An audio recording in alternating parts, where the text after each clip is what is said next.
Assalamualaikum warahmatullahi wabarakatuh. Kita bertemu lagi anak-anak kelas 5C MI Mahsudiyah pada kesempatan sesi kedua, yaitu tentang letak geografis berdasarkan garis lintang dan garis bujur. Indonesia mempunyai posisi yang strategis, yaitu berada di antara dua benua, yaitu benua Asia dan benua Australia, dan dua samudra, yaitu Samudra Hindia dan Samudra Pasifik. Keberadaan tersebut yang mempengaruhi keadaan fisik, sosial, ekonomi, dan politik di Indonesia. Garis bujur dan garis lintang. Garis bujur adalah garis khayal yang ditarik dari kutub utara hingga ke kutub selatan untuk menentukan lokasi di bumi pada globe atau peta. Fungsinya untuk menentukan pembagian waktu di seluruh permukaan bumi. Garis lintang adalah garis khayal yang digunakan untuk menentukan lokasi di bumi terhadap garis khatulistiwa pada globe atau peta. Fungsinya untuk menentukan perbedaan zona iklim di bumi. Nah, di bawah ini ada dua buah globe yang diberi garis lintang pada sebelah kiri, dan garis bujur pada globe yang ada di sebelah kanan. Nah, sekarang kalau melihat garis lintang dan garis bujur seperti yang ada pada globe di atas, di mana letak astronomis Indonesia? Anak-anak masih ingat? Coba kita mengingat kembali bahwa letak astronomis Indonesia terletak di antara 6 derajat lintang utara sampai derajat lintang selatan. Saya ulang, letak astronomis Indonesia terletak di antara 6 derajat lintang utara sampai 11 derajat lintang selatan dan 95 derajat sampai 141 derajat bujur timur.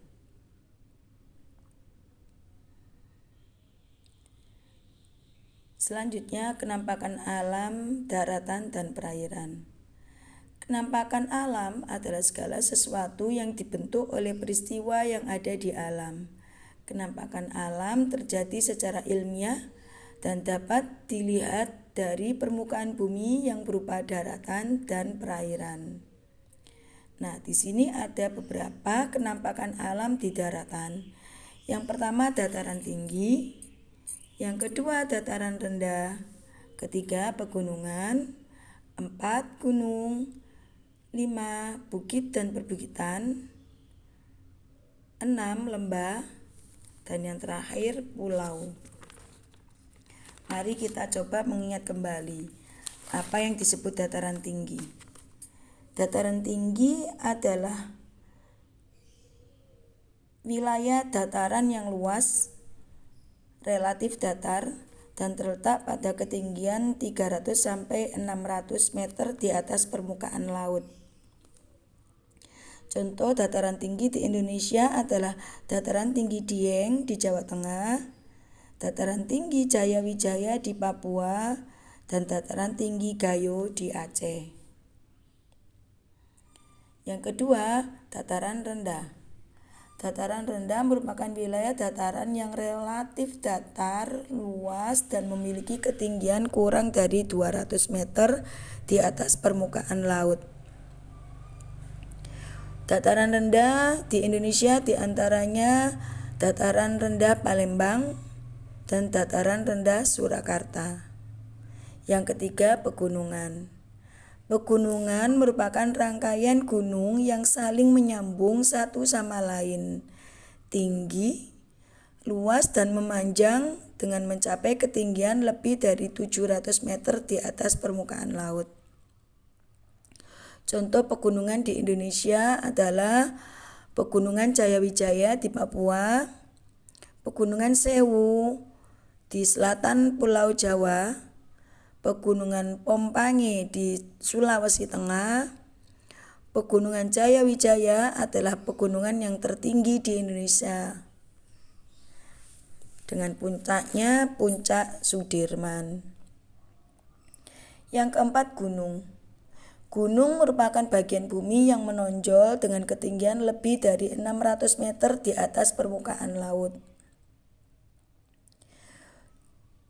Gunung, contohnya beberapa gunung yang ada di Indonesia yaitu Gunung Merapi di Jawa Tengah, Gunung Rinjani di Nusa Tenggara Barat, Gunung Agung di Bali, Gunung Singgalang di Sumatera Barat, Gunung Semeru di Jawa Timur, dan masih banyak gunung yang lain yang ada di Indonesia. Yang kelima, bukit dan perbukitan. Bukit merupakan kenampakan alam di permukaan bumi yang menyerupai gunung, namun ketinggiannya kurang dari 600 meter di atas permukaan laut. Bukit di Indonesia pada umumnya memiliki ketinggian kurang dari 200 sampai 300 meter di atas permukaan laut. Contoh bukit yang ada di Indonesia yaitu Bukit Lawang di Sumatera Utara, Bukit Kerinci di Sumatera Barat, Bukit Pasai di Aceh, Bukit Barisan di Bengkulu. Selanjutnya, lembah. Lembah merupakan bagian permukaan bumi yang terletak di kanan kiri kaki gunung. Lembah yang terletak di kanan kiri sungai disebut lembah sungai, dan lembah yang ada di gunung disebut lembah gunung. Lembah memiliki daerah yang subur sehingga cocok untuk digunakan untuk kegiatan pertanian. Selanjutnya yaitu pulau. Pulau merupakan daratan yang luas yang dikelilingi oleh laut. Indonesia merupakan negara kepulauan. Oleh sebab itu, Indonesia merupakan negara yang memiliki banyak pulau, ribuan pulau. Oleh sebab itu, Indonesia disebut negara kepulauan. Anak-anak sudah pasti tahu pulau besar yang ada di Indonesia, di antaranya adalah Pulau Sumatera, Pulau Jawa, Kalimantan, Sulawesi, dan Papua. Selanjutnya, kenampakan alam di perairan. Yang pertama, danau.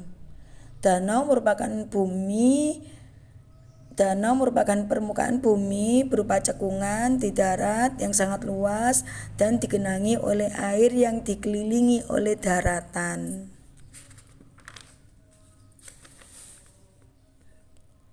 Contoh danau yang ada di Indonesia adalah Danau Toba di Sumatera Utara. Danau ini adalah danau terbesar di Indonesia.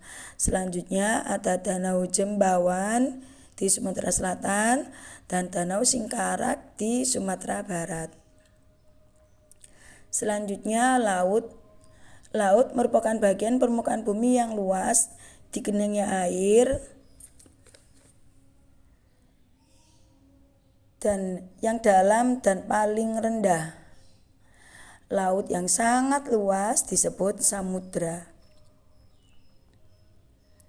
Beberapa contoh laut di Indonesia ada Laut Banda, Laut Jawa, Laut Maluku, Laut Seram, Laut Timur, dan Laut Sulawesi. Selanjutnya, rawa. Rawa merupakan dataran rendah yang digenangi air, baik untuk perikanan maupun untuk hutan. Contoh rawa di Indonesia yaitu Rawa Tripa di Provinsi Aceh, Rawa Pening di Jawa Tengah, dan Rawa Lakbok di Jawa Barat. Selanjutnya Teluk. Teluk adalah bagian dari laut yang menjorok ke daratan. Contoh teluk di Indonesia adalah Teluk Pelabuhan Ratu di Jawa Barat, Teluk Jakarta terletak di DKI Jakarta, dan Teluk Bayur di Sumatera Barat. Selanjutnya samudra. Samudra merupakan perairan yang luasnya melebihi luas laut yang memiliki kedalaman lebih dari 1.000 meter. Samudra yang ada di dunia yaitu ada Samudra Pasifik, Samudra Atlantik, Samudra Arktik, dan Samudra Hindia. Selanjutnya selat. Selat merupakan perairan laut sempit yang berada di antara dua pulau. Biasanya selat ini diberi kapal feri atau kapal penyeberangan. Contoh selat di Indonesia diantaranya Selat Karimata, Selat Bali, Selat Sunda, dan Selat Rote. Selat yang terdekat dengan Pulau Jawa yang ada di wilayah kita adalah Selat Madura, yang menghubungkan antara Pulau Jawa dan Madura, serta Selat Bali yang menghubungkan antara Pulau Jawa dan Bali. Selanjutnya sungai. Sungai merupakan aliran air yang besar dan memanjang yang mengalir secara terus-menerus dari hulu atau sumber menuju ke hilir atau muara. Beberapa sungai yang ada di Indonesia yaitu Sungai Mahakam di Kalimantan Timur, Sungai Musi di Sumatera Selatan yang merupakan sungai yang terpanjang di Indonesia, dan Sungai Kapuas di Kalimantan Barat yang merupakan sungai yang terbesar di Indonesia. Sampai di sini dulu anak-anak, apabila ada yang kurang paham boleh ditanyakan, dan insya Allah kita bertemu kembali melalui tatap muka langsung hari Minggu yang akan datang. Untuk tugasnya, kerjakan tugas halaman 11 nomor 1 sampai 10. Jawabannya saja.